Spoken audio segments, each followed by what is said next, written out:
talk about elections. I'm under tremendous pressure not to talk about these things because I was under tremendous pressure to deliver to my children.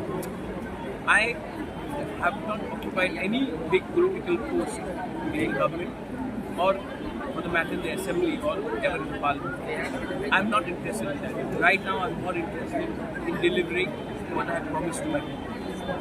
Media will ask these questions because generally it is seen that people sign accords and then get something. I would like to, if I want to get something, I will. Getting the right written commitment. Now what? When the government of India gives a written commitment, now we talk about guarantees, we talk about assurances from government of India.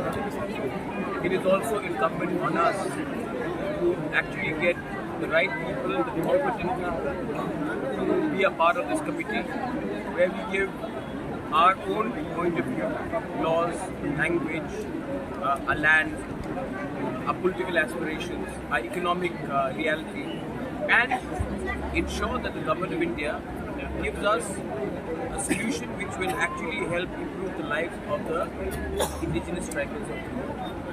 And I think it's a big achievement, but many times after we get an accord signed, we start celebrating and we don't actually do a follow-up.